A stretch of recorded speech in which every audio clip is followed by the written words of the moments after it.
Zero expectations. I'm ready to start when you guys are. I feel like I got some questions. All right, fuck yeah. Ready whenever you are. Let's do it. Chilling. So you just moved to LA? Yeah, I just moved to LA like, probably like 3 weeks ago. 3 weeks ago, so I've been in LA for almost a month now. Damn, do you like LA compared to Central Coast? Yeah, I mean, I like both. The thing about LA, it just moves fast, you know what I'm saying? Yeah. You always doing shit, you're always moving around. The thing I like about here is that it's just like, it's home. It just feels like home, you know what I'm saying? Like I made the Central Coast and SLO my home, so every time I come back, it just feels like home. It's just familiar, huh? You know what I mean? Yeah. Like, and it's like I could kind of get my mind right from all the LA bullshit. It's not really bullshit. It's just like I said, you move fast. Everything moves fast. So sometimes you need that breather. Like, whoa, you know what I'm saying? It's literally slow shit. Yeah, you know what I'm saying? You just need that breather. But I used to live in LA before. You know what I'm saying? Oh, okay. Yeah. So I used to live in LA when I was 18. When I was 18, I went to Job Corps in LA. And so I was doing trade school in LA. Are you serious? Yeah. Did you like trade school? It was dope. I was a mechanic, bro. No way. Yeah. I used to fix Metrolink trains. So like Really? Yeah, so like I went there for automotive and I got 2 certificates. Actually three certificates in automotive. And then after that, like while I was in school, I was working at Pep Boys. So I would go to school from 8 to like 3, and then Pep Boys was like down the street, and I'll go to work from Pep Boys till like 3:30 till 10 o'clock at night. So from like 8 in the morning till 10, I was working on cars like all day. Damn. And then once I graduated from my class, my teacher was like, yo, like, you're the only one that even like got a job so far out the whole class, and you had a job, you know what I'm saying? Like even while you were in the class, like I want to give you like an opportunity to go work for Metrolink. So, and it's like, it's not really Metrolink, it's a company called Bombardier, and they service Metrolink trains. Okay. So I was working for Bombardier, and we were working under Metrolink. You know what I'm saying? Yeah. And so that shit was cool. Damn. I don't know shit about cars. That's why I keep fucking them up, goddamn. But like the shit, like bro, when you doing this shit with the trains, like you can't do normal shit. Like like it's like everything's so big. Like your regular wrench, bro, it's literally like a carry on. Like you gotta hold it like this type shit. Yeah, like, if an accident happens, it's on your life. No. An accident did happen. Wait, what? An accident did happen. That's what's crazy about it. And this is from your crew? From your crew? No, yeah. Well, it wasn't really the crew. So like, okay. The main thing that I did. Yeah, damn. No, I hope you ain't got no fucking court shit going on for that. Yeah. The main thing that we did at Bombardier, what I did was like service the wheels. So like, what they would do is bring a cab into like a warehouse, and then they would put jacks under it. So like 4 jacks. You know what I'm saying? Yeah. Big ass jacks. Like you power press these motherfuckers, and they lift up the whole thing. But it's like a trench. So like when the train comes in, you're in the trench under the train, seeing the train come under you. Having a train hanging over me. But you're in a warehouse. It's like a dock. You know what I'm saying? Like a dock. And like you're in the dock, and you see the train come in, and then when you're under there, like it's on you lift it a little bit, so the hydraulics and everything isn't working, and then you just disconnect everything from the bottom, and then they lift the cab up, so then it lifts up from the wheels, and then you push the wheels out and bring new wheels in, and then bring it back down. You know what I'm saying? That's a job you can't be hired to go to work on. Major shit going on, you know what I'm saying? And this is like my second job ever, you know what I'm saying? And so the wheels, one day, like 1 week, they just started coming with this grease on the wheels, like coated grease on the wheels, and we were like, what the fuck is this? You know what I mean? And we were asking our bosses, like, are we supposed to like, is this for more traction? Like, what is this for? You know what I'm saying? Because it just felt weird. You know what I'm saying? We never saw these with grease on them, and all of a sudden all the new ones started coming with grease on them. So one day, somebody's pushing one, right? They already had lifted one up. They already brought the old ones out, and they're bringing the new ones in. Yeah. As someone was bringing the new ones in, bro, one of the sides of it went inside of the trench, and the other side flinged this way and hit him in the chest, bro, and broke his whole rib cage. Broke his ribs, and landed on his foot and crushed his foot too. He lived? Yeah, he lived. But he had a fat ass lawsuit, like big ass lawsuit, super big lawsuit. So that day after that, they made us like, every time they would come in with grease, we had to like razor off all the grease, and then like sandpaper that shit and let it dry. And it was like, why the fuck did you guys even start bringing these in with grease? Like, I just saw that shit. That was my last day on the job. Fuck. Did you see him smack the floor? No, I saw him unconscious though. But like I heard it. It was loud as fuck. It was like, I was like, oh, what was that? Damn. Everybody like hurry up and ran because you like noises like that. Like it's a big place, you know what I'm saying? But when sometimes like when you just know something's wrong, you know what I'm saying? A grown man crying. it was just like one of them sounds where you just like, ooh, something bad happened. You know what I'm saying? And I was like, and so I hit the corner, bro, and I looked in the trench, and he was like laying there like unconscious, and like they had to like call everybody, and this shit was crazy, bro. Yeah. It's crazy. Shout out to Brett. He was there. Imagine your whole rib cage just being collapsed in. Fuck that. Me and Brett, my bad. Me and Brett we went to the same school. Okay. And we got the same job and the same opportunity, same interview. So he worked with me. Yeah. And so he got to witness that. It was crazy as fuck. How did the wheel tire thing like how did it come off and smack him in the chest? Okay, so imagine Physically. you know when you're walking on the train tracks and you're in the train tracks. Okay. Imagine that, but you're like deep. So you're like neck length into the train tracks, but the train tracks are still going this way. Yeah, like a mechanic shop where you're under there. Right. Yeah. So it's like that. So when he went down, the grease on it, it was so greasy that it didn't even stay like on it.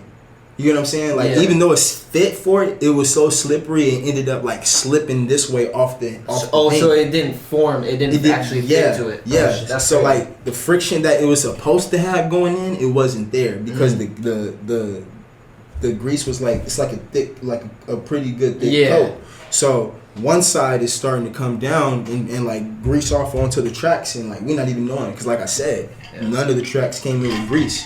You know what I'm saying? That sounds like the manager's fault because fucking because we asked. You know what I'm saying? We asked like, is this good? Like we supposed to take this off? Yeah. They said it's good. So he out of the job. They fucked up. They fucked up. What made you want to stop doing the train thing and move away from LA? I actually moved. I realized I was gonna have a kid, so I had my daughter, and so I ended up moving to back to Bakersfield. Yeah, take care of my daughter. Damn, bro. Okay. Grown man shit. And then the last couple times you came on, there was like 7 other people here, like super hectic, super chaotic. And then I hit you up, and then you were like, yo, I'm in town or whatever. Right. Like, let's run it. And then I'm like, I'm down, bro, fucking come on. So I was like, okay, dope. Like, Niko's gonna come on, it's gonna be a lot more quiet this time. Like, he's gonna come on solo, we're gonna be on like some deep type shit. But then you were like, oh no, like I'm bringing the homie Levi. So like, how does Levi, you can answer this, but like, how do you fit into this equation? Like, where are you from, what do you do, how the fuck do you know Niko? Are you guys like blood related? Dude, honestly, I like to think that fucking Niko was probably, I was probably like the first person you like really kicked it with out here, right? Like, man, it's crazy how we met, bro. Yeah, like. We knew we had 3 connections before we ever met. So like you say this. We had 3 connections before we ever met. So my daughter's mom, you know what I'm saying, my baby mom, she went to high school with him. Yeah. So she went to high school in Tascadero for 1 year, and they went to high school together. So that's one tie.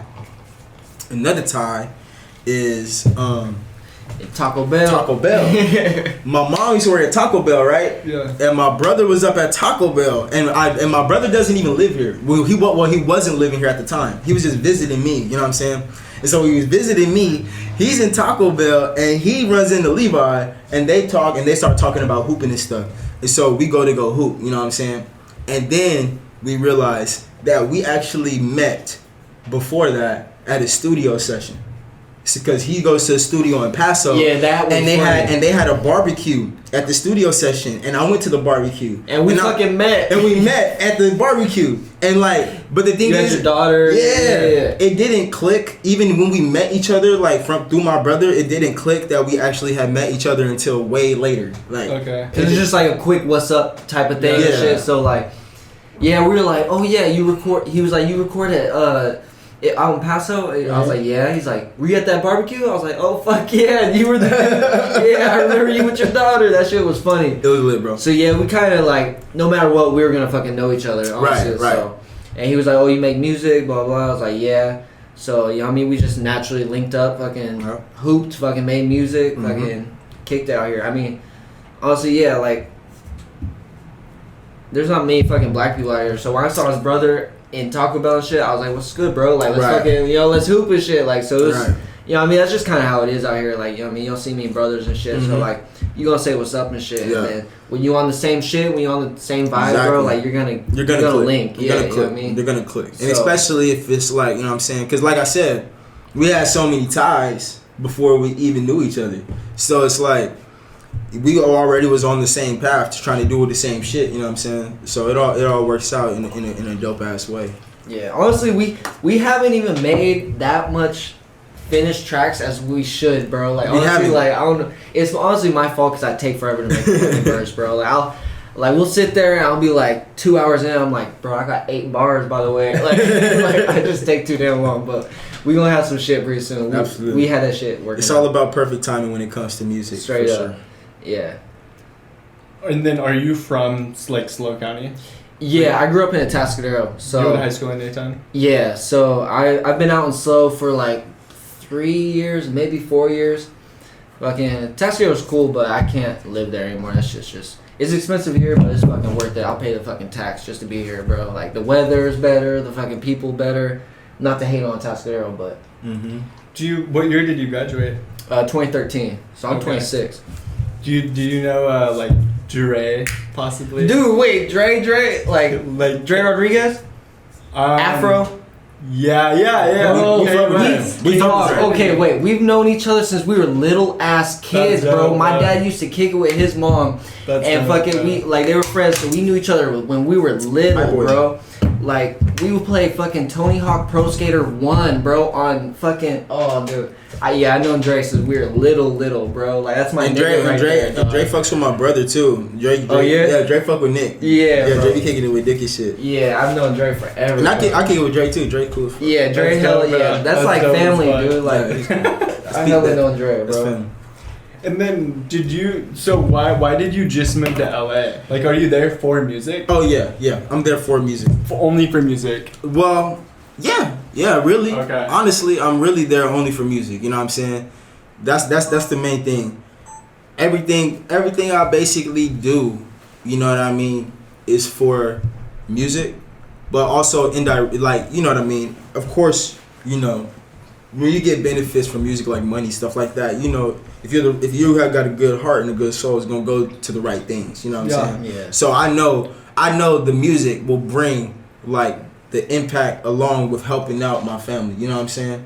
Helping out my family, helping out my friends, giving people opportunities, and just sharing the wealth, spreading the knowledge that I get. You know what I'm saying? That's the main thing. That's the place to be for music, bro. You know what I mean? Honestly, I feel like it's enough money out here for everybody to eat. We print money every day. Yeah, it's printed. That's true. Yeah, that shit is printed. We print money like every day. Like it's enough money out here for everybody to get it. And if someone else, and if I got an opportunity to let someone through a door and they get a bag or get up there before I do, I'm not gonna feel any kind of way about it, because I'm gonna feel happy for that person before I hate. Yeah. Because I know that's what I want for myself.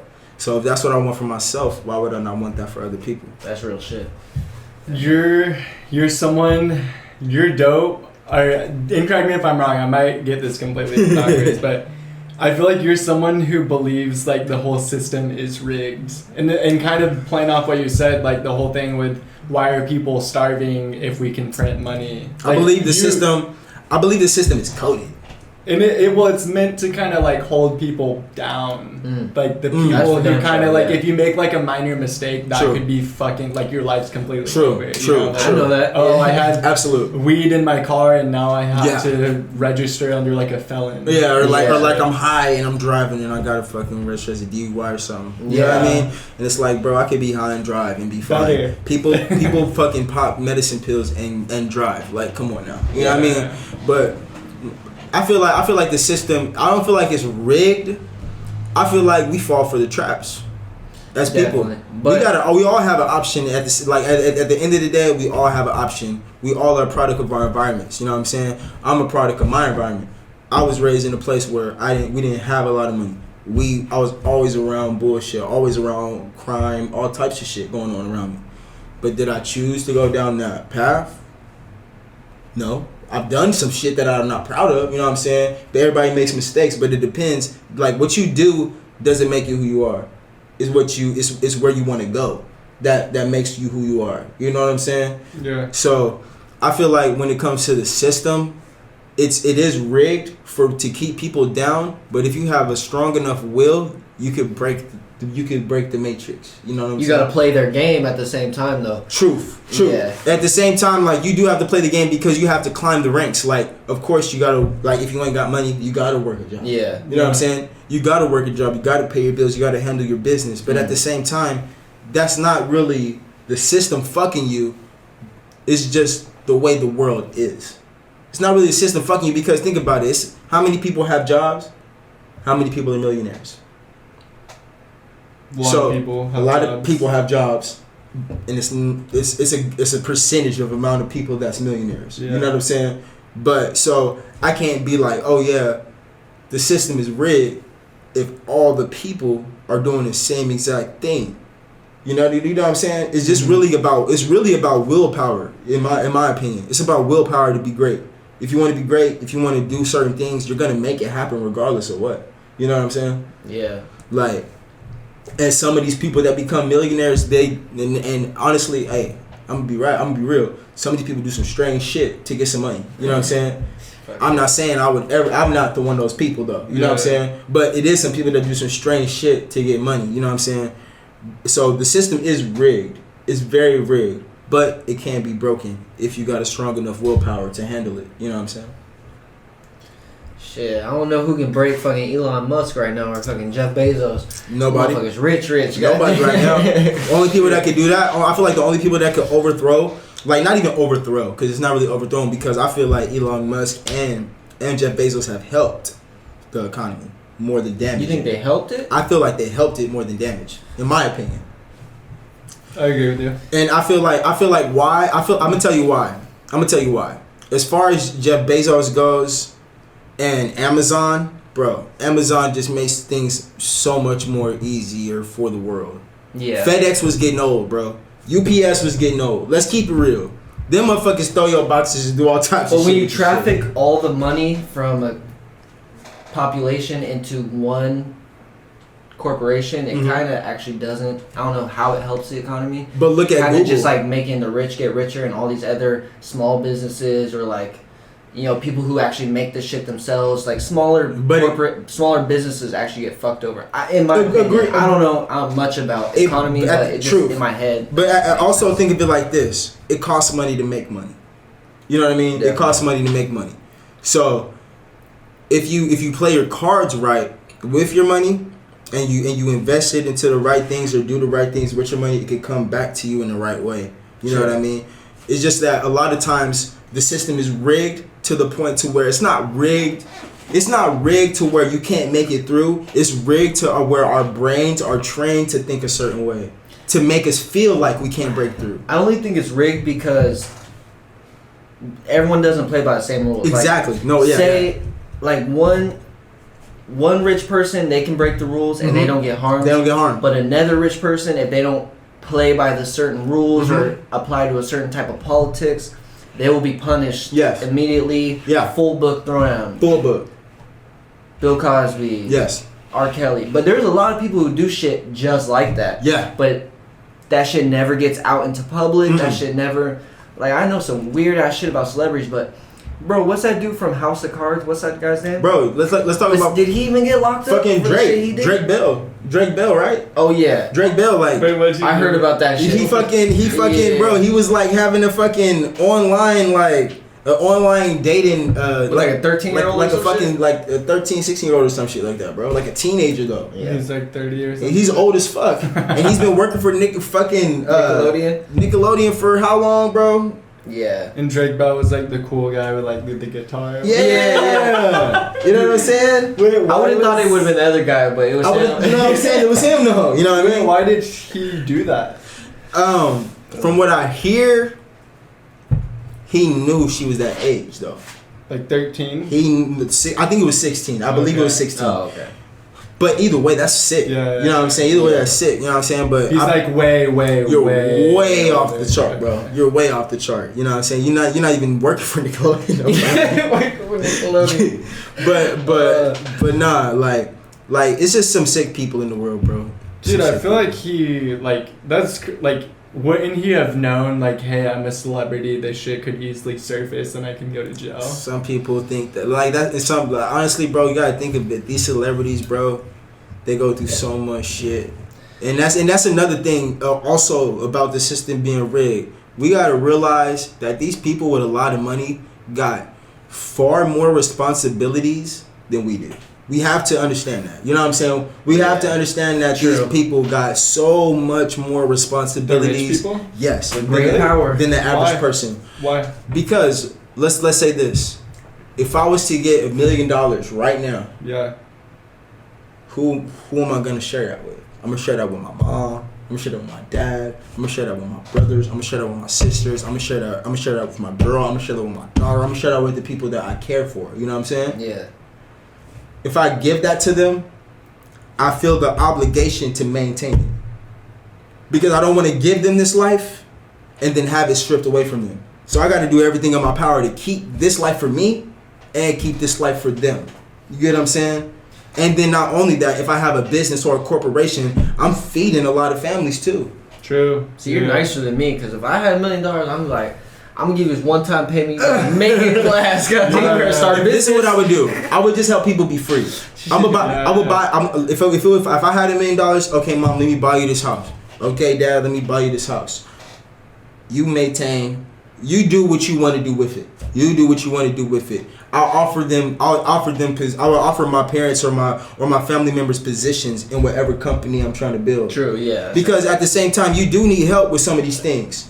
Now, you could put, like, this is the thing that people say family and business don't mesh, which is very true. But it meshes if you put them through the right, give them the right knowledge to understand. Some people throw them into the fire and expect them to know. And you gotta know what they're good at. Yeah. You know what they're good at. You know what they're good at. So you gotta find, your people's skills and see what they're good at. Because sometimes you might think, okay, like, this person is good for videography, this person is good for photos, but in reality, that person that you thought was good for photos might really be better at doing videos, or that person for videos might be better at doing photos. You just kind of got to really analyze everything. But going back to the responsibility thing, all of that, taking care of all of that is responsibility. And that's a lot of responsibility to have when, you know what I'm saying, you got your mom, you taking care of your mom, and your mom calling you like, hey, like, the rent is due. You know what I'm saying? You know what I'm saying? That's real responsibility.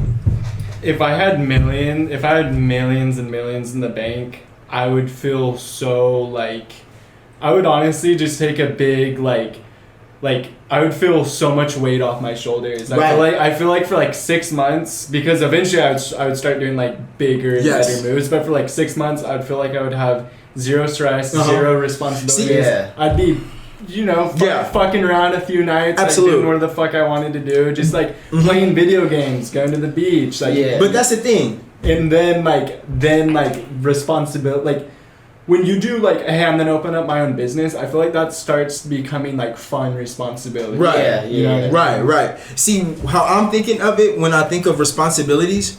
I'm thinking of it really like I think of it from more so of, okay, let's think about athletes, right? When an athlete is doing, like, the NBA player has an NBA career, he's making millions of dollars, right? This person knows he has to perform good in order to keep his family afloat. True. You know what I'm saying? That shit is stressful. And it's kind of the same. That's different. And it's kind of the same thing with music, with anything you do as far as business, because the money is what makes the thing go. True. It's not the sport. Even though the sport, it doesn't exist without it, but they coexist with each other. Yeah. It all co-aligns with each other. Money runs everything. So when I think of it, I think it is from an athlete standpoint. If an athlete retires, think about how much money he is not getting that he's used to every year. If he doesn't diversify and find other ways to make money, and now he's been taking care of all these people for all these years, and now he's retired, he has to maintain that. I'm thinking more of a long-term thing. You know what I'm saying? Of like, I know when you get it, you're gonna be like, oh, I know when I get it, I'm gonna be lit, I'm gonna be turned. You know what I'm saying? Same thing. I'm gonna take time away from us, from the world, and really experience life. Get to go travel, see things that most people wouldn't normally see. Yeah.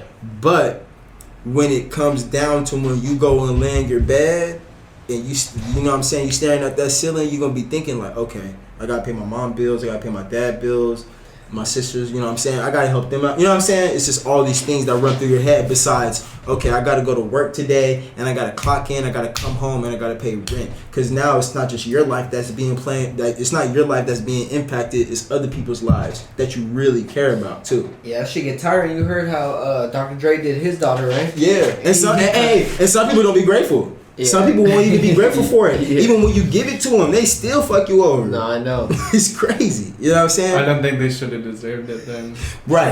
Then they shouldn't deserve it. But at the same time, but the person that gave it knows this came out the genuineness of my heart. So even if I may have got fucked over, I know I did the right thing in the end. You know what I'm saying?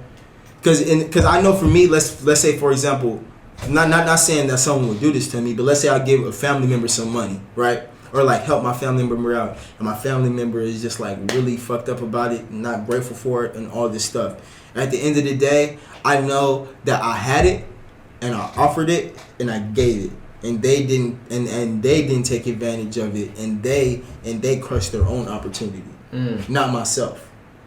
At least I can live with that, rather than okay, I got it, and I never even tried to get it. Yeah, you know what I'm saying? I can live with that. That's real. I can't argue with that, I'm not gonna lie. But goddamn it. Man, this Ciroc is something else, I'm telling you. This Ciroc is something else. That shit. Dark liquor. Ooh. You were kicking with Johnny Teardrops a little bit. That's my boy, That's fucking dope, bro. That's so fucking dope. That's my boy. I like saw him or like you on like one of each other's Instagram stories or something, and I was like, dude, this is crazy because like I know that person and I know that person, and I think you guys just became friends, right? We like kind of met like this year, but when we met, like we hit it off. Like that's my bro. You know that's such a random duo. It is, right? Because Johnny's like completely different person. Completely different. And it's a thing. In high school, bro, I kicked it with everybody. Okay. I never had a crowd. Like, some people, they have their group. Yeah. I never really had a group in high school. Like, I always would be the person that would go jump group to group with me and one person, my homie Chevelle. You know what I'm saying? We would go jump group to group. And we were just, like, I call myself a chameleon for a reason. I always blend in with whatever I'm doing. You know what I'm saying? Just do my own thing. You do call yourself a chameleon. Chameleon. Do you have an album called Chameleon? I do have an album called Chameleon. But this is the thing. And I know it's complicated. It's very complicated. And I know I'm being more so of a perfectionist than really thinking. You know what I'm saying? But as far as Chameleon goes, the album, I want that to be like a debut album. You know what I'm saying? Okay. You know so it's not coming out for a while. It's not coming out for a while. Okay. But it's a brand also. You're trying to build it. It's not just an album. It's me. You know what I'm saying? Got it. Like Chameleon is me. You know what I'm saying? Yeah. Chameleon is me, and NC. You know what I'm saying? NC World is me too. You know what I'm saying? NC World. NC World is it's basically my clothing company for my merchandise. So like literally like NC World. You know what I'm saying? But I'm still working on like the design for everything. I'm really kind of just testing the water, seeing what people like. You know what I'm saying? Because at the end of the day, it really don't matter if I like it. It really matters if the people like it. So I'm just trying to give the people the best value I can. Yeah. And then killing that shit. While you're in LA, are you like working right now? Or are you just doing music? Straight music. All music. Where do you live and how do you like? I'm a manager. You have a manager? I have a manager. What's that even mean? So a manager basically is basically a person that could open doors. Not really open doors, but this person is your everyday person. So like, it's like the half of you. You know what I'm saying? Okay. Like my manager, bro. Like I thank God for my manager. You know what I'm saying? Like for real, absolutely. My manager is fucking amazing, and his family too. You know what I'm saying? My manager is family, like blood related. You know what I'm saying? Okay. So my manager is the real deal, and like as far as like what he does, he challenges me. You know what I'm saying? In music, you don't find a lot of people to challenge you. That's the thing. Yeah. Like when you're doing music and you're good, you don't find a lot of people that challenge you. And I'm not even talking about as far as a skill standpoint. I'm talking about like a business standpoint. Yeah. Like you like, oh, you think you know what you're doing? Well, look at this. You know what I'm saying? Like, oh, you think you got it? All right, cool. I'm gonna let you go do you. Come talk to me when you got it. You know what I'm saying? Just stuff like that. And it's cool to have that relationship to where you can argue with someone about your career, tell them about your career, and still know no love is lost, and the goal is always the same. Cause you like when it comes to this music shit, bro, it does get lonely. It gets lonely, and it gets to the point to where you're pushing so hard for this shit, and you are waiting for results and waiting for something to pop, and it's just like, damn, I'm just waiting, and it's patience, and it's good to have someone on the side of you telling you, hey, this patience is for a reason. You know what I'm saying? Everything happens for a reason. It takes time for this stuff. This stuff is all coming together in a way that when it goes, it will go. You know what I'm saying? Yeah. And there will be no question about it. But know that, but also reassure you that you as an artist is where you need to be. That's the cool thing about having a manager. You got another set of eyes on everything you do. Okay. And then, so you live with your manager? Yes. Was it like their house and you went to go live with them? Yeah. Okay. Because the thing is, this is something that we've been talking about for a long time. Got it. You know what I'm saying? This is something we've been really talking about since the first time we ever went to the studio together. You know what I'm saying? Because this is like my blood relative. You know what I'm saying? We got the same last name. You know what I'm saying? So this is real blood. You know what I'm saying? We keeping it in the family. We doing real shit. Mm-hmm. How much do they understand about music? And shit? Everything. This person is part of NWA, the posse. You know what I'm saying? So, Low Life, all that shit. You know what I'm saying? All the shit that came up with Snoop, Eazy-E, Dr. Dre, DJ Quick, all these people. He is part of that movement that came up. How? He went to high school with Dr. Dre. Really? Yeah, he went to high school with Dr. Dre, and so he was around Dr. Dre when everything was happening, and he still has ties to Dr. Dre right now. You know what I'm saying? It's a lot of stuff that he's older. You know what I'm saying? He's an older person. You know what I'm saying? Yeah. But he's still young-hearted. He's still a kid at heart. Like that's my bro. You know what I'm saying? Even though that's my manager, that's my bro. You know what I'm saying? And so, but he's connected in a lot of ways in the background. Like, you know, some people, you know, like you see them on social media, you know they're connected. He's one of those people that like, okay, let me pick up my phone, I got these contacts. Not, hey, let me pick up my Instagram, I got these followers. You get what I'm saying? Yeah. He's one of those type of people So that can make some power plays through that phone. You know what I'm saying? Yeah. Mm. So what's his like role for you? Like, what are you waiting on? Like, why can't he get you popping more quickly? Like, what do you have to kind of like prove or show or have? This is the cool thing about it when I look at it. My name has risen without music being dropped. Really? Yeah, I really feel like that. I feel like, because I just released a song. I just released a song with Jay Riley, Swisher Sweet. Go stream it.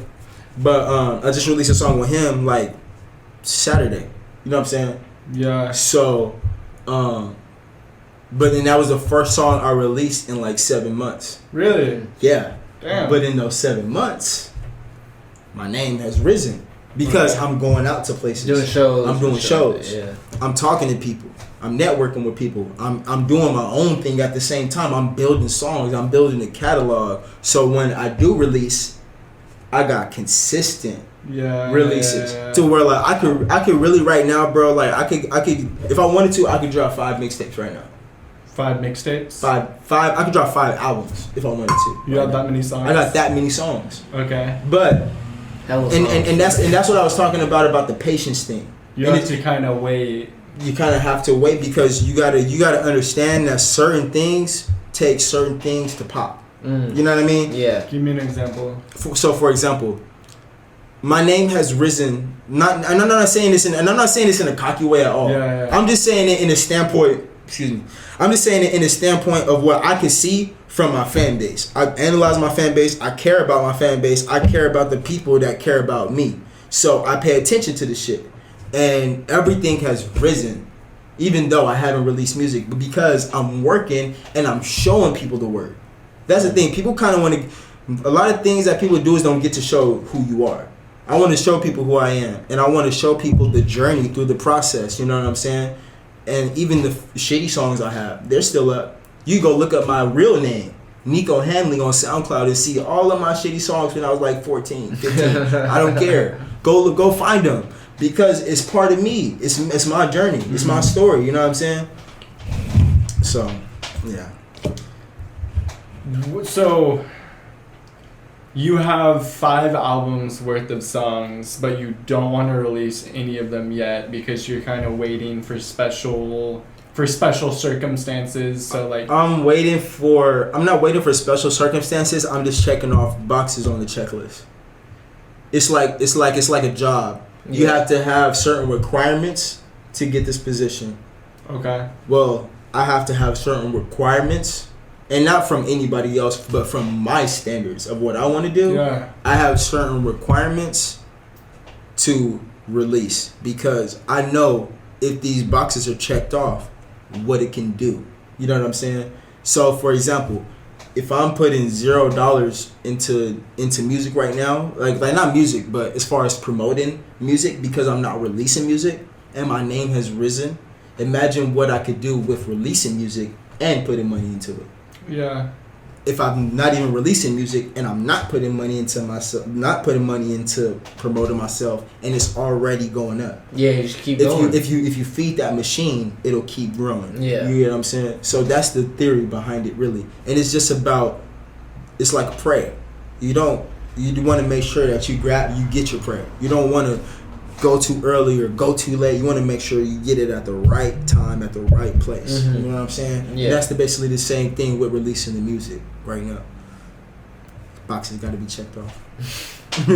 Hell yeah. What type of boxes are you checking off? So boxes is basically like, first off, you got to make songs. So this is really how a release works, really. Okay. So you make this, you write, first off, you find the beat for me. This is my process. I find the beat, or I get a beat sent to me.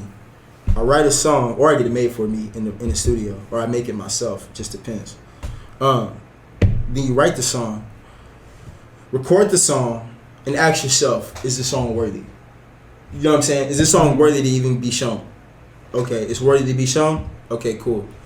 Is this song video worthy? Possibly not. But can it fill in a hole in the album? Can it fill in a hole in a project?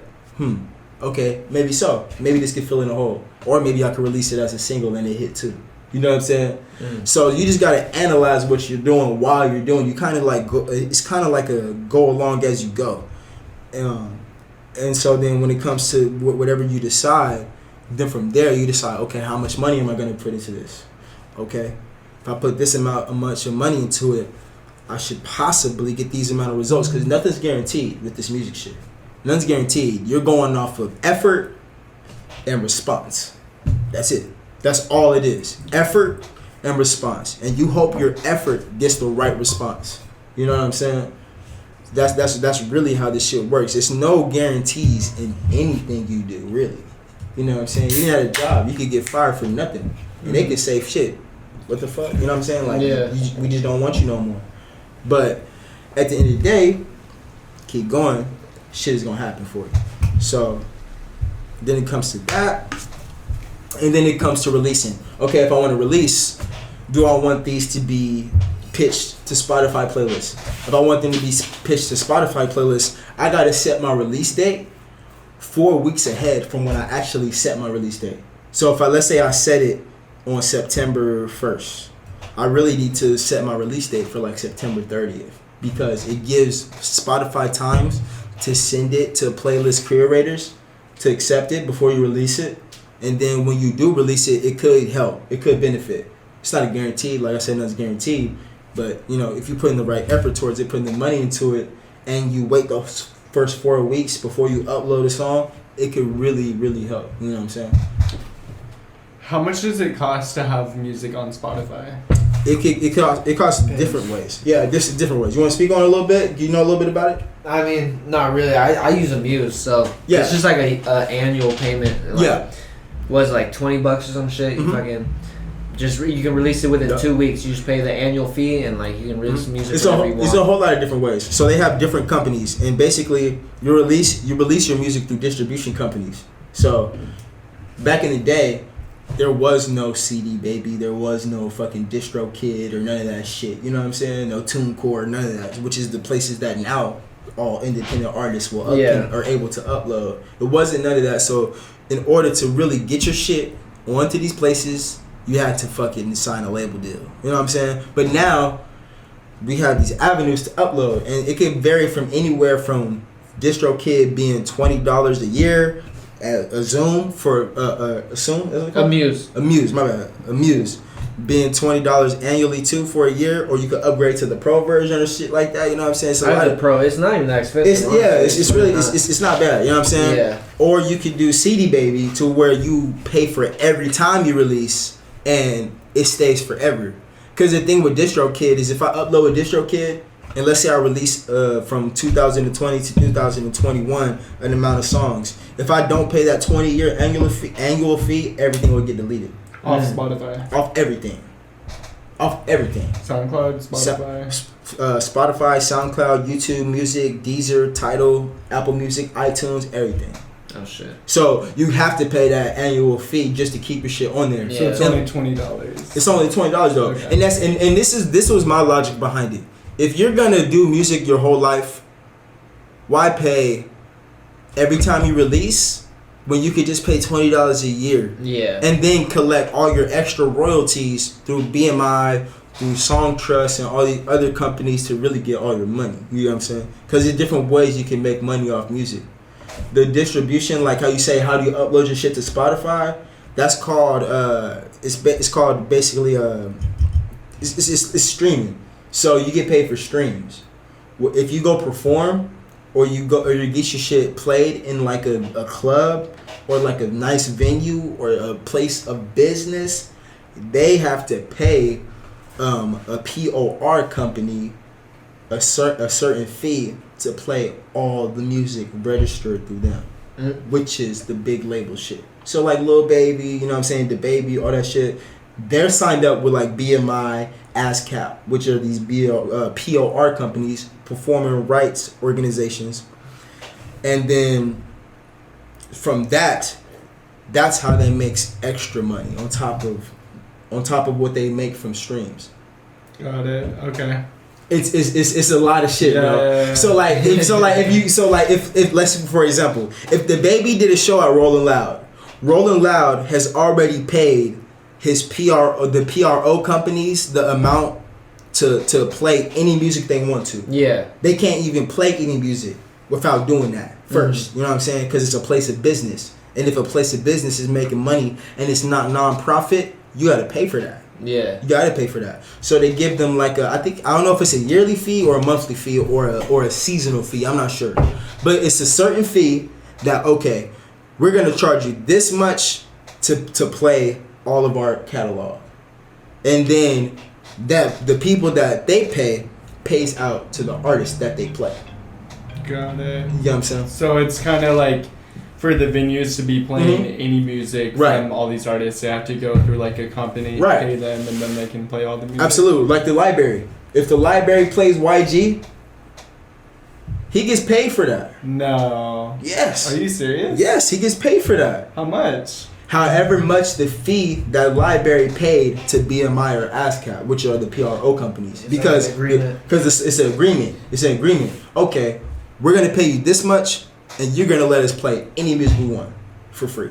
Well, it's not really for free because you paid. You get what I'm saying? But for everybody else, they thinking that you just playing music. But really, this stuff is already registered for the business. The business set this up long before they even opened to do this shit. You get what I'm saying? Okay, so how many businesses, like... Every business that plays music has to do this? Technically. You know when you walk in Ross, bro, and they be playing some music? Yeah. Same shit. Same shit. They're usually on a radio station that pays it out themselves, but like, Right, and even radio stations. And the thing is, and it's the same shit. It's basically called, they call it indirect. It's not really indirect, but I call it. It makes more sense to people that wouldn't understand. Indirect royalties. So it's like if I play a song, if I'm listening to Spotify or I'm listening to FX radio, I can't choose what I want to hear. It's just playing stuff for me. You get what I'm saying? Yeah. Unlike Spotify, I can choose what I want to play. Those are streaming royalties. But these are royalties these are things that I don't control. It's just being played. So when I walk into a place of business and I'm going to spend money, if I hear a song I like, I might look up that song. Hey, let me Shazam this real quick. You know what I'm saying? This shit slap. You know what I'm saying? Yeah. And so, but at the same time, you're spending money in this place. So if you're spending money in this place and you walk in and you hear an artist you like, you're going to be connected to that place in some way just because you heard that song. Yeah. So it's marketing. It's like cross marketing, and so they got to pay that artist for that cross marketing, and it doesn't go by how long they play your song or how many people are around. It goes by the fee they paid, the company paid to the companies to play their songs. Can't you just get on aux and play music? Absolutely, you can get on aux and play music. And I'm saying it's cool. But I'm saying if you're an artist that cares about your shit, you know what I'm saying? That cares about your shit. If you go to a place and they're playing your music, you could literally take a video. A video, for real. Take a video, bro, and be like, oh yeah, they're playing my song. They're even doing that with Instagram videos too. When you take a video with a song playing in the back, they're getting money from Instagram through your song playing just from a little video. Exactly. And it's the same thing when, like, if you, like, for example, like, say I'm signed up to BMI for my royalties. So if I'm in the club and I hear my song playing and I know that I haven't signed a sheet, basically like letting them, because I'm an independent artist. So for me, my checks would come a little bit differently than a label artist. You get what I'm saying? Because they already got all the connections to handle everything. I kind of got to handle things on my own. Well, yours goes through DistroKid technically. It goes through DistroKid. Because they don't handle those royalties. See, that's the difference. That's why. Yeah, that's the difference. They don't do royalties. Yeah, they don't do royalties. Because the thing is, DistroKid, these distribution companies. Oh shit, dude! I said I was gonna do it, but I knew it. But these distribution companies, bro. Wet dollar. They yeah, let's get that. Okay. But these distribution companies are different from PRO. Interesting. Yeah. So you're saying it's illegal to walk into a business, technically, get on aux and play whatever you want? Yeah. Just like it's illegal. 0 cents. Hey, just like it's illegal to hear a song you like and download it to your phone. That's illegal? It's pirating. I think it has to do with if you're making money through that shit. But it's the same concept. When people were down, you remember when they had like the Pirate Bay, or for example, bootleg movies, right? Bootleg movies, they don't get paid for that. But they mostly don't get paid for that. The distributor of the pirated shit, not really the consumer of it, but more like the people who distribute that shit and like actually pirate it for consumption. And shit. But what about the websites that do that? That's what I'm saying. Like the websites, they get hit. Yeah, they get hit. They get hit. If you get caught with some fucking pirated shit on your laptop, no, it's not a big deal. It's not a big deal. It's not. Yeah, but it's not a big deal. But if you're a business, yeah. But if you're a business, you could get sued because you're a business. But if you're a normal person, it's like whatever. But if you're a business and you already generating money, this is what's wrong with music. I'm not gonna lie. This is what's wrong with music. It's a lot of shit that way too much fucking. It's a lot of shit. But the thing is, I'm a nerd at this shit. You know what I'm saying about this music shit. Like I'm a nerd with this business shit, all this shit. You know what I'm saying. So I pay attention to it because I know if I know it, and I see someone else going through some shit that they don't know, I can help. Or I could do something to be like, yo, let me tell you this real quick. You know what I'm saying? Like, I just try to stay inclined so even I don't get fucked over. You know what I mean? Because I'm in it too. I mean, I'm in the same boat that all these other artists are in. And like I was saying, you could play the game, but if you know the game, you can break the code. You know what I'm saying? A lot of artists don't even know, like that you could. If for example, I performed in Ventura recently. That same videos that I recorded in Ventura of me performing, I could send to my PRO company and get paid because that stage had to pay a fee to play any music that they wanted to. Interesting. Yeah, I didn't know it worked like that. I thought you could just jump on Aux and play whatever the fuck. Which you can. You just might get in trouble.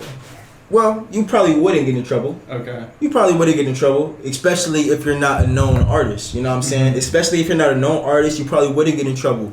But you would be missing out on money if you didn't report it or record it.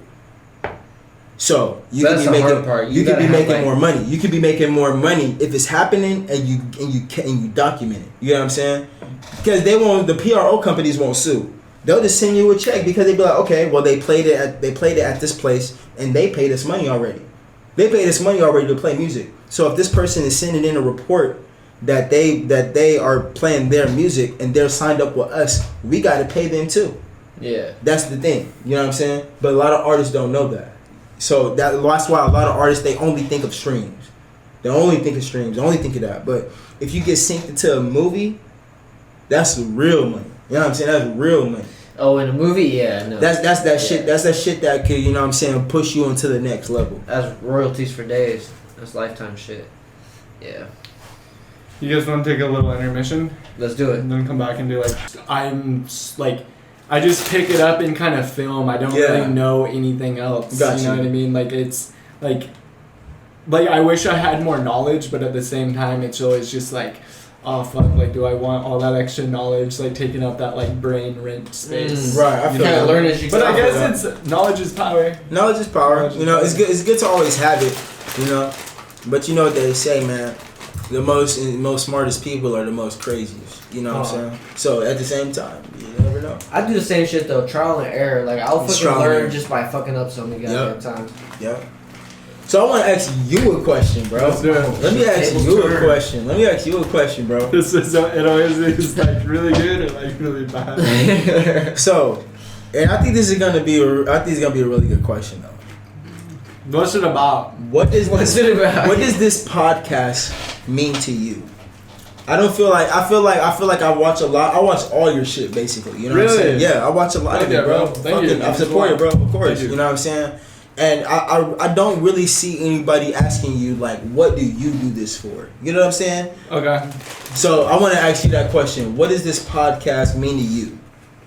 That's funny. Like, I just explained this pretty much, like, to somebody. Like, I'm trying to get it. I'm not even going to say anything yet because whenever I say something like, this person's coming on the podcast or right. I'll be like DMing someone and I'll have like some really close homies around and I'm like, dude, like that would be so fucking funny if this person came on and I'll like tell whoever's in the room and then it never happens. Right. You know what I mean? So I'm not going to say too much, but there's this one person, professional person, like not even like texting them or anything, like emailing type shit. Right. Like, and they pretty much ask that same question because they're you know, like a professional person, they're going to be a little concerned with, hey, what the fuck's your podcast about? What are you going to be asking me? Like, is my career on the line? Pretty much what I explained to them is this, and I like reread the email today just because like I was kind of like proud of myself, like the way I said it, but pretty much like the focus of this podcast, there's not really a direct focus. There's not really a direct expectation or set goal. It's just kind of like, it just kind of happens. And when I'm done with this, I guess I can try and explain why it happened. But in terms of like what you asked, it's just kind of like there's not this big set goal and 6 months from now this is gonna happen and then this will happen. No, it's literally just like, it's so subjective and it's very like, yo, that person's fucking dope. Let's get this recorded as a part of history for this area. Like these are amazing individuals with dope stories to tell. And personally, I'm such a big movie critic, show critic. I hate like a lot of the like shit that comes out. People are like, oh, that movie was so like, the Black Widow movie was so amazing, and I'm like, dude, it's the same fucking story. All these remakes, all the remakes and shit. And like, I see all this shit on like YouTube and just like these celebrity stars, and I'm just like, dude, like, their content fucking sucks. Like it's almost kind of like proving a point. Like, I want to bring these dope individuals on and have them just sit down and say, hey, like, before you guys get so caught up in the Jake Paul, Rogan Paul thing, I'm gonna actually show you guys some real people who are out here that aren't famous yet, that are like actually doing dope shit and are genuine as fuck and like are like living like the daily routine, whether it's struggle or success, and and you guys are just kind of like, we're out here, you know what I mean? I don't know, it's like they're like every other podcast you listen to, there's like a 30-second intro and then this person comes up. No, my shit, when you pretty much for the most part when you click on it, starts. You know what I mean? There's not like, hey guys, this is Laser's Flavor and my name's Laser, and bro, like it's there might be an intro with like a song playing and kind of some shit will go through, or it's just like you click on the video and it's just like Niko starts talking. You know I don't know. And the thing is, that's why I asked it too. That's why I asked that question, because I feel like the way you move with this podcast is the way I move with music. I feel like the way you move with the podcast, you want everything to come like you let everything come organically. You don't force anything, because like you said, no expectations. You know what I'm saying? Like, you don't force anything. You just try to make the best out of the situation that comes about. And for me, I feel like that's what it is in like the writing process of my music. You know what I mean? I'm just kind of trying to work organically off of what I feel and what is going on in my mind. You know what I'm saying? And I feel like you apply that with this podcast, and that's why I really fuck with it. You know what I mean? Dude, thank you. No, that's definitely a compliment. I appreciate that. And then also like, there's, what was I gonna say? It's just good, bro. Honestly, it is. I'm glad that you enjoyed that, bro. That's like some food for that shit. Really? Shit. Yeah, fuck that. That Livingston? That peanut grigio, bro. Because I mean, I just went from fucking Ciroc to that. So I mean, drinking on that white. Hey. Sometimes, like, some of the people that don't know me, they kind of want to know the general direction and what I'm going to be asking. And I just say, like, dude, I can't make an outline. I don't have an outline. But, like, once you sit down, it's just, like, we're going to start going. You know what I mean? Like, I literally did not have any pre-questions. I might have a couple things that I have, like, in mind, like, oh, dude, you have to ask Niko, like, how's LA going? And that's just going to branch into a ton of mini subjects, which it has. You know Yeah, I don't know. I hope that answers your question. Absolutely, bro. I'm not, like, smart. I'm not, like, a fucking person that's, like, giving everybody, like, learning experience. I'm just bringing on, like, the people who I think are dope or, like, have potential, and like all sides too. You know what I mean? Like, I bring on like it's 360 degrees, 3-dimensional. And that's what I was saying too. Like with the way you are and the way you handle like the podcast, I feel like it's an open door. You know what I'm saying? Like it leaves no room for like there's no discrimination. There's no hey. if you come into this and you're trying to do this, you gotta, like reach this or that. I know this motherfucker's a monster because he went from hot Cheetos straight to that fruit roll up. Goddamn. Bro. All I know is I'm going from he didn't even put the Cheetos down yet. Bro, check this out. I'm going from Ciroc to wine. You got a menage a trois of fucking drinks, to bro. Fucking calm down. I went from Ciroc to wine to fucking weed drinks, bro. Your stomach gonna hate you later, I swear. This shit is... That might be good for your stomach. It might, honestly, but this thing hits, bro. That's gonna cool all that down. Yeah. So this, yo... Whatever that shit was, that's gonna fuck you up. And so the rest is just gonna cool you out, I guess. But this shit right here, bro, this shit, the High Boys, or whatever these things are called, Urban Leaf. I need a sponsorship, thank you. But yeah, this shit is fucking fire, bro. I'm not gonna lie. Like, you really feel it. When you get this shit. Hell yeah. They give you that body high or what? Mm-hmm. Bro, I'll fall asleep off that shit. Dude, edibles just make me fall asleep. I don't even get that high. I just, like, get tired as fuck. I gotta smoke this shit. I gotta smoke dry herb, like. See, the thing is, like, I'm also the same way. I like to smoke rather than take edibles. But at the same time, who doesn't want something a little different sometimes? No, true. And it's and these are only $6. No. That's a really good deal. How many milligrams? It's 5, but pure THC. No CBD. Okay. All THC. You know what I'm saying? So you finish one of these or like half of these. It just depends. If you're a weed smoker, it'll hit you. Yeah. Like, it'll hit you once you get halfway. If you're an edible eater, it might not hit you until you finish the whole thing. Oh, yeah? Okay. You know what I'm saying? So it just depends on your preference on how you take weed. You know what I'm saying? So if you smoke, this shit is good for you. This shit will hit you halfway through. Don't be careful with these. I'm being real. But if you're an edible eater and you like to eat edibles, then you can smash the whole thing and you'll be good. Dog, do you ever have to be fucking, like, hot? Can you, like, record sober? Or is it, like, do you need weed or alcohol? What's weird is sometimes I get high, bro, when I'm writing. And, like, I'll get high and I'm writing. And I'll get so lost in, like, what I'm trying to say that I'll lose it. But sometimes when I'm... And not even because I'm high. I don't even think it's because I'm high.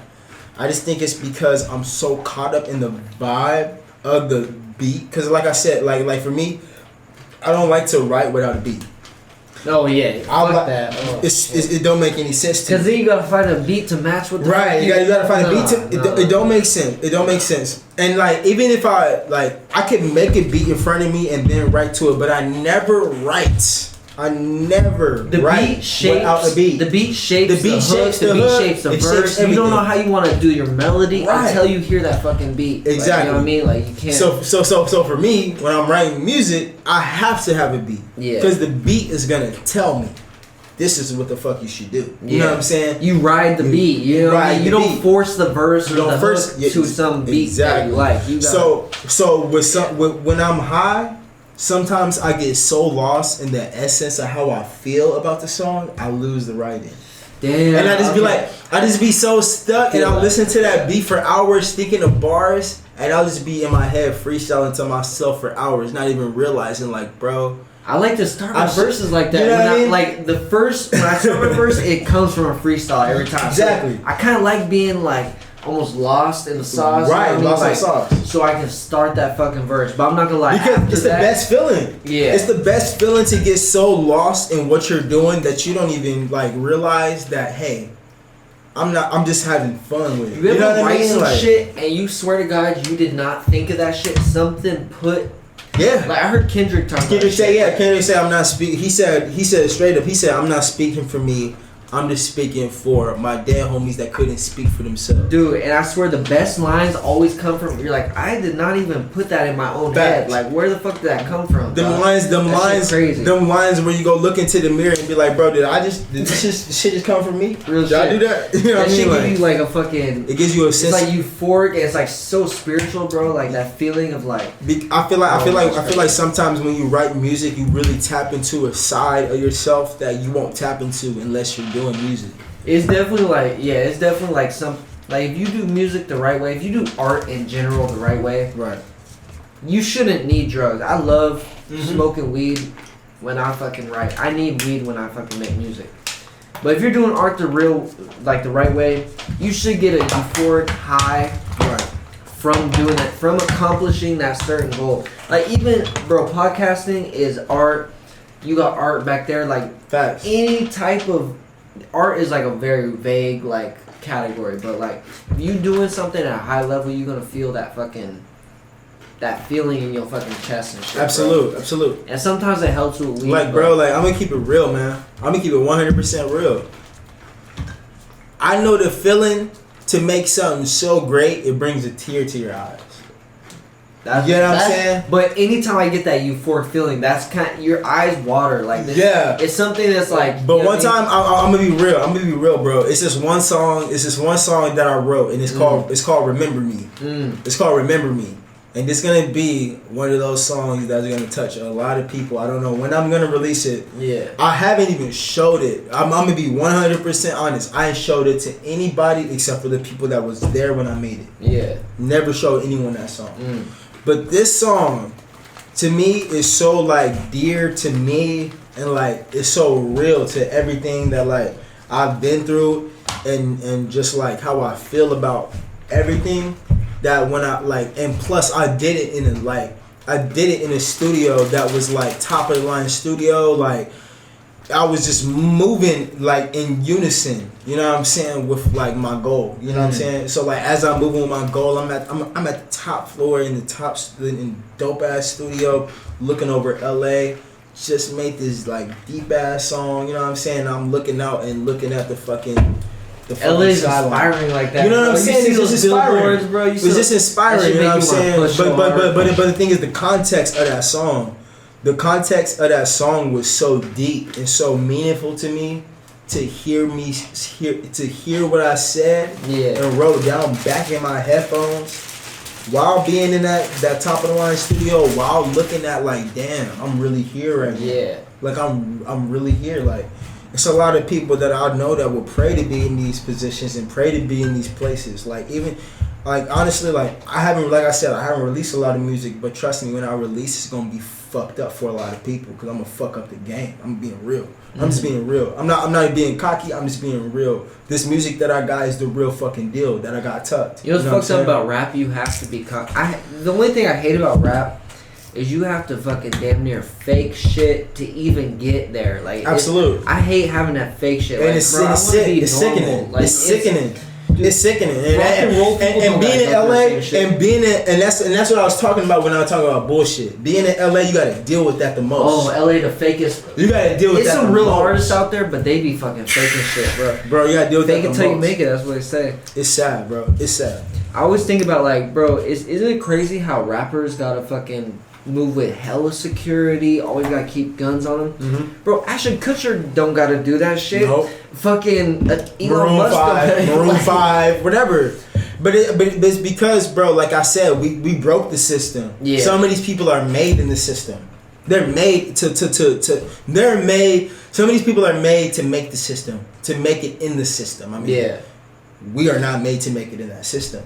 So when we are made to make it into that system, not only do we have people that didn't want us in that system not to make it, but we got our own people. Like, how the fuck did he make it? Yeah. You know what I'm saying? So it's like, now we got targets. We got targets from everywhere. We got a target to prove we a real nigga, whatever that means. Yeah. You know what I mean? We got a target to prove we hard, whatever that means. Like, have you ever heard a beef between like a rock band, or like a beef between some pop artists, or a beef between some fucking country artists? Like, I've never heard that shit. And even if it was that, trap, bro. But even if it was, but also that regulates. That goes back to.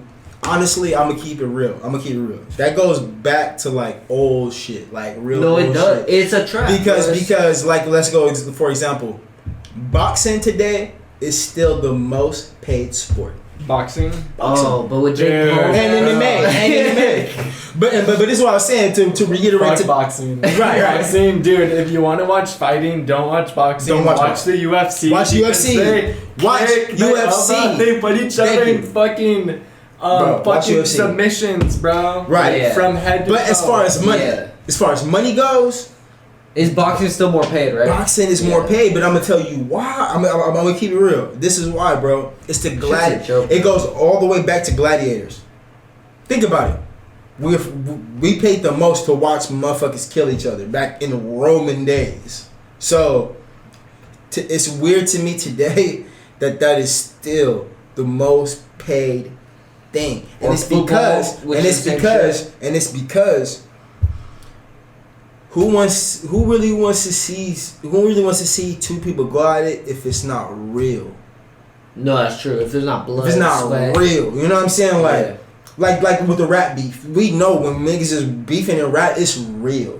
And sometimes, true. And let's keep it real. Sometimes it's not real. It's a gimmick, of course. Sometimes it's not real. But for most of the time, it's real. But the saddest shit is it be the motherfuckers with the most in common. Mm-hmm.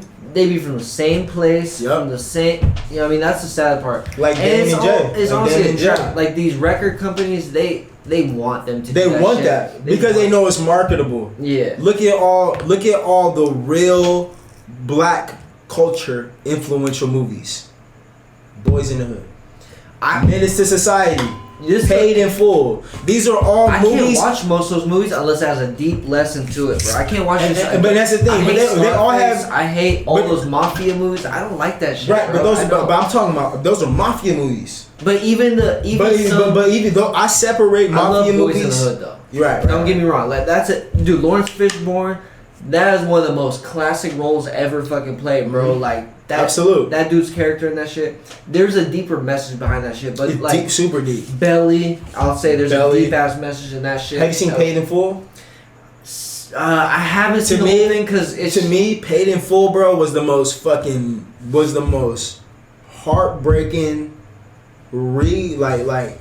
That shit will put you through the ringer, like watching Paid in Full, because they do the most grunchiest shit in this movie.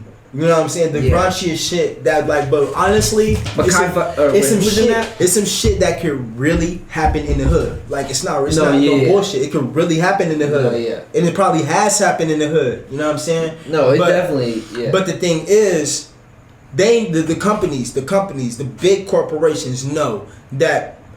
A lot of people can't get a real insight to what black people really go through on a daily basis. They can't unless they go to these places and see it for themselves. So what's the next best thing to it? What's the next best thing to it? Let's show them. You know what I'm saying? Let's show the world what these people go through. But the thing is, it goes back to the gladiator standpoints. It's us fighting against each other. It's entertainment. Yeah. It's all entertainment. So people are entertained by watching a rap beef go together or a movie where fucking black people are fighting for territory or doing certain things for certain things. But that's the part of the trick in the system is they pitting you against each other when really y'all motherfuckers should go in at the But if you're smart enough, you know what I mean? And that's where I was talking about willpower. Yeah. If you got the willpower to know that, and you got the willpower to understand that, you know, hey, certain situations I don't need to deal with, and certain situations I can help elevate with someone. Because the craziest thing is like, even if you take a motherfucker from the projects, and a redneck, those people still have more in common than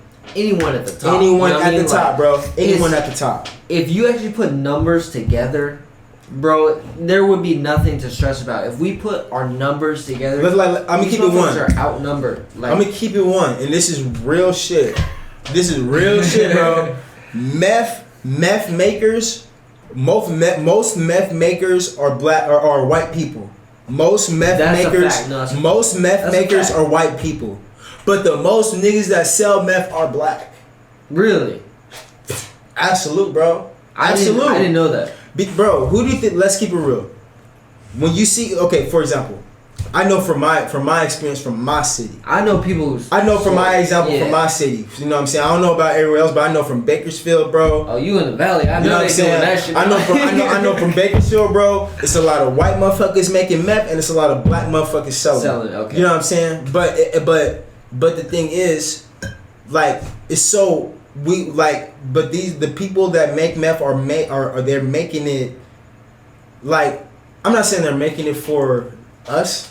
For black people or white people, but they know that this shit is gonna do damage.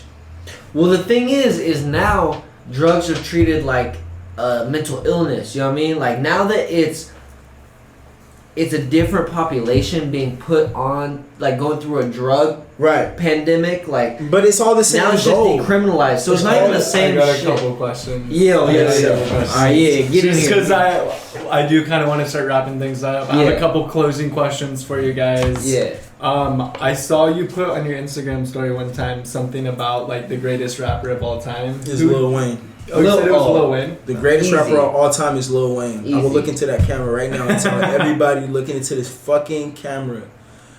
I want you to tell me somebody else that held the game underground and mainstream. Since he was 13. Underground and mainstream. Not just mainstream. Underground and mainstream. For the longest amount of time at the top. Not only in underground, but at the top in mainstream. And not only that, but led ways for other people to be as great as him. When have you ever seen someone? No one's ever had a run like that. Look at Jay-Z. Let's say for example Jay-Z. I'm sorry, I apologize, but J. Cole, as far as what he's done in his career and what he's done financially, it's not at the level. It's not at the level of Jay-Z. No. Plus, but if you look at Drake, what did Jay-Z do for J. Cole that even J. Cole had to? But J. Cole had to hella prove himself. Had to do hella shit just to even get his shit out. Just to get his music out. Wayne's responsible for Drake, Tyga, Nicki. I'm just saying. You know what I'm saying? So when you talk about the greatest rapper of all time, he's a Michael Jackson. You either got to put Lil Wayne in that conversation or Snoop. Snoop? Wait, okay. One or two. It's one or two. I'm doing Wayne or Pac. Like I'm doing Wayne or Snoop because I got to go off longevity. I have to go off longevity. I can only say if Tupac was alive, I'm just saying this. If Tupac was alive, I believe that he would be further along than Snoop is. But who from that era is farther along than Snoop besides Dr. Dre? And Dr. Dre is not. And Dr. Dre is not. But musically, we're talking about the best rapper. Musically, I put Ice Cube over Snoop. You put Ice Cube over Snoop. I think Snoop's way better than Ice Cube. I think Snoop is better than Ice Cube. Wait, stop. Ice Cube wrote all the lyrics for NWA damn near. Longevity. I don't know. I'm just talking about longevity. I don't know anything about the You're right. Hey, he's absolutely right. Snoop didn't write most of it. Snoop got Drake to write some of the shit. True. Ice Cube wrote shit for other people. Ice Cube, like, basically was the heart of a whole group that started. But who we saying right now was the best? Snoop only got on because Dre's beats. Agreed. But who are we saying right now? Too, but who are we saying right now was the best person currently in their prime? Who? Can I get a D? Can I get an R? Can I get an A? Wait, what do you mean? Can I get an E? Oh, you're talking about Drake. Okay. Okay, so, but we don't say, oh, Quentin Miller, the person that wrote all his music, oh, he deserves all the credit for that. No. Because it's just a business. It's a mix of all categories. It's a mix, but we don't really look at it like, oh yeah, Quentin Miller deserves all the credit. No, he had a paid service to write these songs and do his thing. Now, as far as the person of what we think, I'm an artist, I write my own shit. You're an artist, you write your own shit, and we feel we should write our own shit. Yeah. But as far as when it gets to that level of business. You know what I'm saying? Of what they're doing, sometimes you gotta have those certain people to come in and help. I'm not saying we would. No, yeah. But at the same time, we can't. I'm not gonna what's it called? Devalue what Snoop did with what was given to him. The same way I wouldn't devalue what Drake did, what was given to him. I think what Snoop and Drake have in common. I'm not like a big Drake fanboy. I'm not a big Drake fan. You can ask my girlfriend, bro. I'm not a big Drake fan at all. But what do Snoop and Drake have in common? They probably have the smoothest voices to ever exist in hip hop. That's the difference. Nate Dogg was smoother than Drake than Snoop. Oh, Nate Dogg is the pioneer of hooks and fucking absolute of courses in general. Of really. Having a gangster. Like just gangster rap, but singing. But like the melodicness. He brought the melodic, but the still melodic gangsters, shit with rap. Yeah, like he like kind of like brought that in. Yeah, that's true. But Wayne is the greatest ever. He's the father of all these rappers. Bro, Wayne. I agree. He's Wayne done too is the much. greatest, He's bro. done too much. And then, okay. And then you guys both can answer this. Who do you guys think is the most talented in Connect the Coast? The most talented? I'm gonna be real. I'm gonna say Jay Riley, and I'm gonna say Jay Riley because I've seen him do what he does in person. I haven't seen what other people in Connect the Coast do in person, but I've sat and watched Jay Riley do what he does in person, and there's, like I said, I haven't seen what other people do in person, but from what I can see from what Jay Riley does in person, I mean, some of the songs that come out through Connect the Coast, you would know, but Jay Riley mix and masters some of those songs. Mm-hmm. You know what I'm saying? Okay. So Jay Riley is very important for what they're doing. You know what I'm saying? Yeah. And I know Lord mix and masters like some of the songs too. You know what I'm saying? But as far as what I can see and what I could judge off of, Jay Riley is the most talented person all around. Because not only can he get on your song and kill the shit and push it to the next level, but he can mix it or even say, hey, fuck that beat. Let's make a new beat with this song and make it happen. Okay. He's definitely the whole package. The whole package. For sure. What about you? Man, I gotta say D-Banks. I'm related to D-Banks. So, like, you know what I mean? Like, I remember when this motherfucker wanted to start rapping and shit. Like, me and my homies and my brother were rapping and shit, and we wanted to get him on track and shit, but it just never worked out, and we didn't never listen to him rap like that. We just, like, you know, we heard him and we're like, damn, he's got them, like, prison bars, you know what I mean? Like, some shit you'd hear, like, a nigga just freestyle, you know what I mean? Yeah. And we're like, damn, but you never really knew how it would sound over a beat, you know what I mean? And then I went to his fucking first video shoot and shit.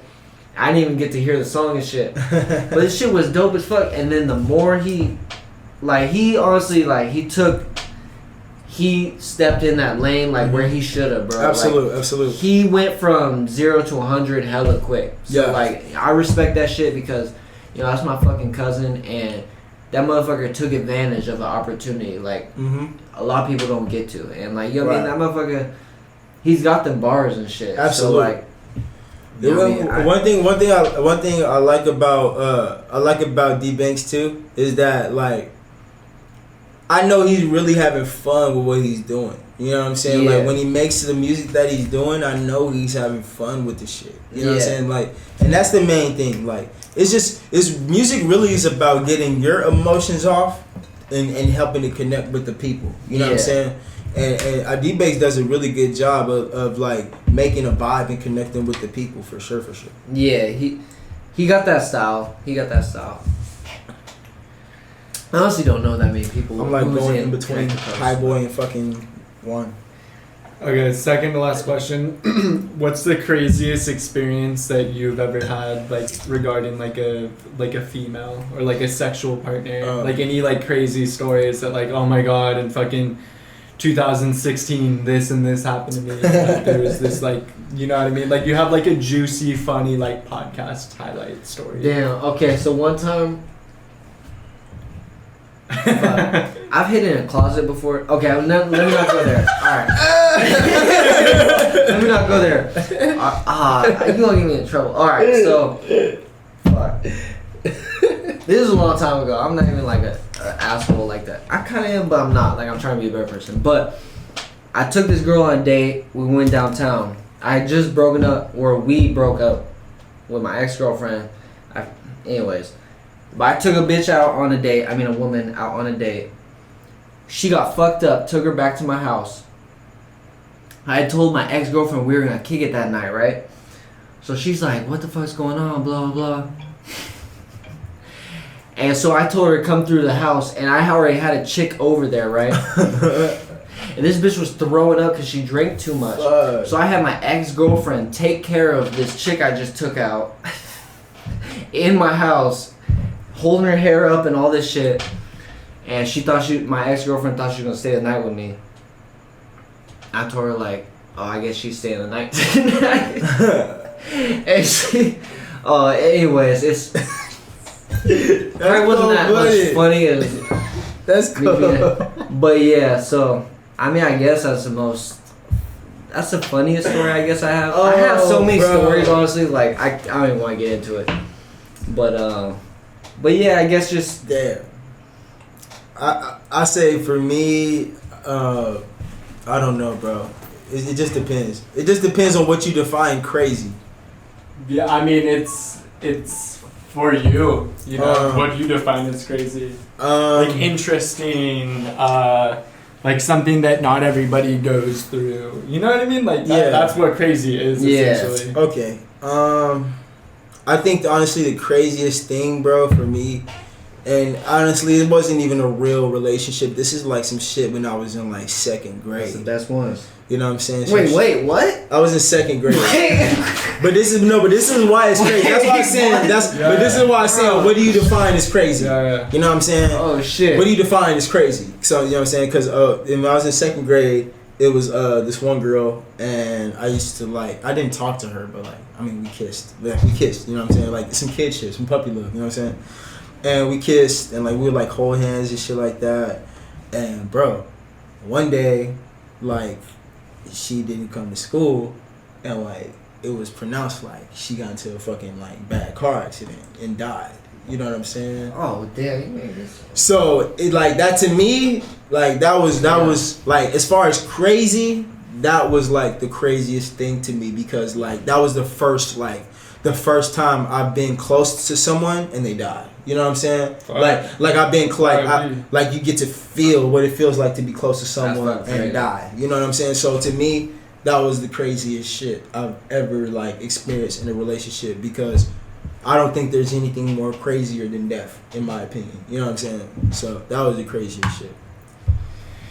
Last question, not even a question. Tell them the whole thing about your baby mama COVID vaccine.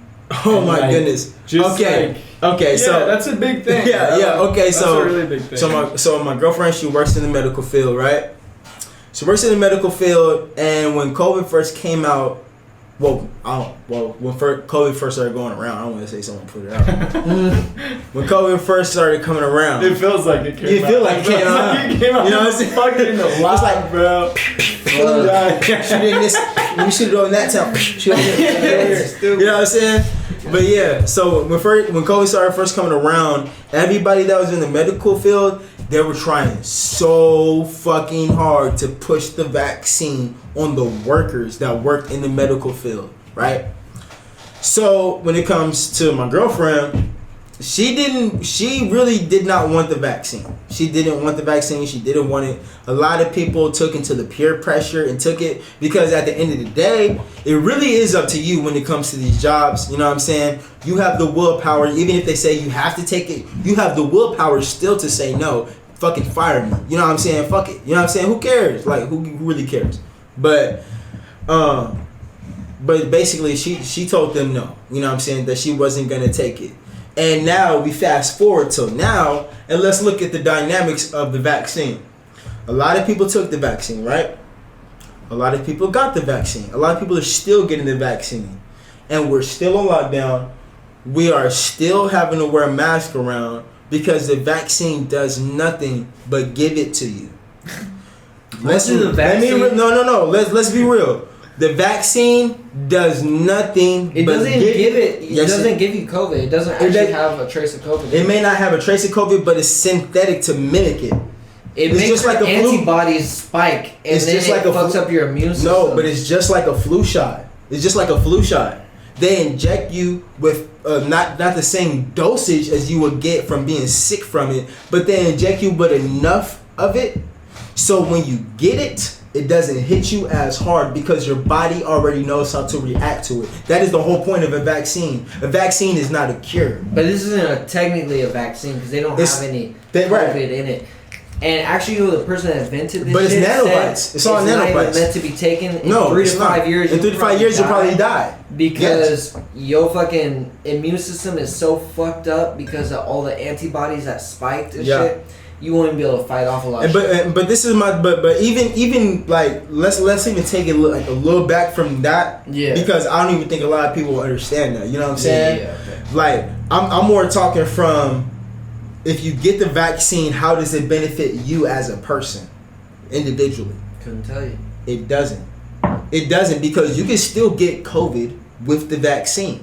I know someone personally that got the vaccine and got COVID twice. Actually, more people are getting COVID with the vaccine than people without the vaccine. You know what I'm saying? I'm not vaccinated. I'm gonna say that right now. Yeah, I'm not vaccinated. I've never gotten sick since the beginning of COVID. Mm-hmm. I have not gotten sick. I've gone to concerts. I've gone to Vegas. Mm-hmm. I've done everything. I've been in LA. I've been in clubs. I've been in parties. Bro, I've been in studio sessions. Sickness is up here, bro. If you fucking conquer everything with your mind, you can conquer anything. Like, I'm telling you right now, like, sick isn't being sick. Just because you got a sore throat don't mean you fucking sick. That means you probably fucking did something wrong yesterday. I was one of those kids. If I get a fucking headache, I don't want to take a pill. Cause like for me personally, I watched my grandma take pills her whole life, and pills do nothing good for her. No, that shit we can you know what I'm saying? Over time. I saw my grandma do pills for, like, you know what I'm saying, like take daily pills her whole life, and it do nothing good for her. And only make her worse. Because she became dependent on these pills. You know what I'm saying? Yeah. And so now you become dependent on these pills. When they try to switch up your medication, it fucks you up even more. You get what I'm saying? Start thinking of yourself. So it's just a lot of things that like for me that go into a lot of things I think indirectly from other people that I grasped. And one thing when it came to like the vaccine and even being sick in general, I don't like to take medicine. I'd rather let my body fight it off, because I know it's gonna make my body is gonna build the strength to handle this shit. So if my body ain't building the strength to handle the shit, and I'm just relying on medicine, and when I really get hit with something hard, it ain't gonna be able to handle it unless I got medicine. Mm-hmm. Good thing. You know what I'm saying, with this COVID shit. It's really no cure for it, so it's really no medicine for it besides the vaccine. Anytime you give your body a steady dose of some chemical or whatever, your body will stop producing that shit naturally. Yeah. So I mean, if you depend on that shit, as soon as you're done with it, your body's gonna be fucked up, and your body's gonna stop doing that shit by itself. Right. Which means you're not doing it organically. Which means, I mean, that's gonna have long-term effects. I'm not a doctor, but I just have common sense. You know? Right. And the thing is, with these vaccines, a lot of them haven't been FDA approved too. So you don't like how like the whole COVID thing came out, and then there was like everyone got the vaccine, and then like fast forward 6 months past summer, and we're still doing masks. We're still in lockdown. Like, it don't make sense. Nothing happened. Nothing changed. It don't make sense. Billions got the vaccine, like worldwide. Probably billions of people worldwide. Like fuck. Absolutely. Like bro, Wuhan, they made every last person get the vaccine. That's crazy. They went to every resident. Every resident is going up right now. Australia going up. They locking people up for just going outside to fucking shop and shit. Should we end it real fast? Honestly, it just depends on how you feel, really. I'm good to keep going. Okay. At Leviticus 9, everything. What'd you say? I said at Leviticus and no, I'm playing. What's Leviticus? At Leviticus the 9. Oh, Leviticus. The 9, yeah. Leviticus the 9. That's my shit on everything. Spotify, fucking Instagram. Leviticus. Gotta get that last Levi. Yes, sir. Leviticus. Yes, sir. Leviticus the 9. Yeah. That's hard, bro. Okay. It's fucking Leviticus was supposed to be my full name and shit. Leviticus? Yeah. That's sick. Honestly, that's kind of dope. Yeah. What up, Leviticus? It's biblical. I'm not even Christian, but it sounds like dope as fuck, right? Sounds like it could be like a Spartan or some shit, right? Yeah. Sounds fucking like a crazy title. Go ahead. Yeah, I had a couple things that I needed to do tonight. We've been going for like almost 2 hours. We're at like hour and 45 minutes. Yeah, so that's good. I'm down to wrap shit up. I appreciate you guys coming on. Yeah, bro, nice meeting you officially. Yeah, officially, yeah. Thanks for coming on again, bro. Yeah. I mean, I'll see you guys Friday. Absolutely. Shout out, Aidas, what's up? Hey, yo. Shout out, my boy. Thanks for watching. Yes, sir. Good shit, guys. I appreciate y'all coming. That was a lot of fun. Thank you, bro. Definitely.